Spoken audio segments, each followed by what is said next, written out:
You are a story that was told to you so often that you started calling it me. Something is already happening.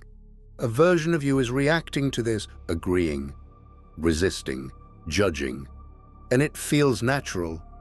That's exactly why you should be concerned. Because the most dangerous things don't feel foreign. They feel like you. You didn't choose your last thought. It just appeared. So answer this carefully. If thoughts can show up uninvited, why are you so sure the thinker is you? You call it personality, but personality is repetition that you stopped questioning. You weren't born shy.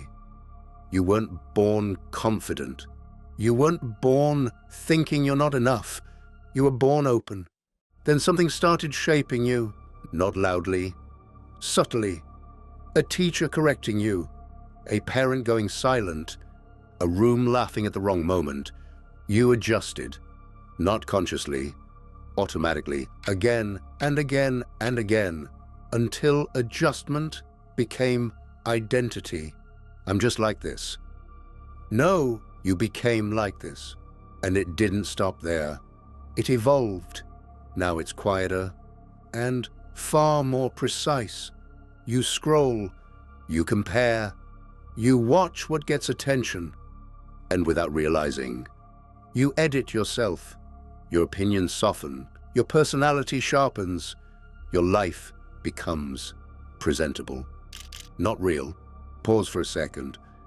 Right now, memories are surfacing. Moments where you held back, moments where you performed. You didn't choose those either. So again, who's in control? You think you have one identity. You don't. You have versions. One for friends, one for family, one for strangers, one for the world. And the unsettling part, each one feels real when you're inside it. So which one is you? Or worse, what if none of them are? There's a voice in your head. You trust it because it sounds like you. But listen closely. You're not ready. You'll fail. Stay safe. That voice isn't you. It's memory speaking in your voice. And here's the trap. The more you hear it, the more it feels true. Not because it is, because it's repeated. Repetition is power, not truth. Power. The more something repeats, the more you believe it. The more you believe it, the more you act on it. The more you act on it, the more it becomes you, and the harder it is to escape. So let's make this uncomfortable. Some of your beliefs are just habits of thought. Some of your limits are rehearsed reactions. Some of your personality is just well-practiced behavior, and you defend it. That's the strangest part. You defend the very patterns that confine you, because removing them feels like losing yourself. But think carefully. If losing something feels like losing yourself, how much of you was never actually chosen? What if you've never met your real self? Not once, only versions. Refined, adjusted, filtered. The world rewards this. Predictable identities, clear labels, defined roles. Because something predictable is easier to control, easier to influence, easier to keep in place. So you stabilize yourself. You say, this is just who I am. Even when it limits you, even when it hurts you, even when something inside you knows, this isn't the full truth.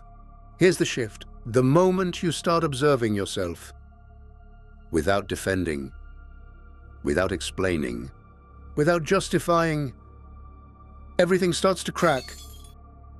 You notice the hesitation before you speak, the need for approval before you act, the fear before you try, and for the first time, you see it, not as you, but as something happening to you.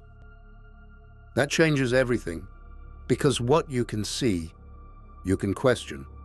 And what you question loses authority. So ask it in real time. Is this me, or is this something I learned? That question creates distance. And in that distance, you are no longer automatic. You are choosing. But choosing won't feel natural. It will feel wrong, uncomfortable, like you're betraying yourself. You're not. You're stepping outside something that wore your name for years. Familiar does not mean true. Comfort does not mean correct. And this is just who I am might be the most limiting belief you've ever accepted. So stop asking, who am I? That question keeps you trapped. Ask this instead. What have I been repeating that isn't actually me? Because the truth is quieter than you expect. You don't find yourself, you remove what you're not, layer by layer, reaction by reaction, belief by belief, until something remains. Not loud, not performed, not impressive, just real. And maybe your life doesn't begin when you achieve something or become someone. Maybe it begins the moment you realize you've been living as a version of yourself that you never consciously chose. So now one final question. Who would you be if you stopped repeating yourself? Because if identity was built, it can be rebuilt, and that should either scare you or set you free.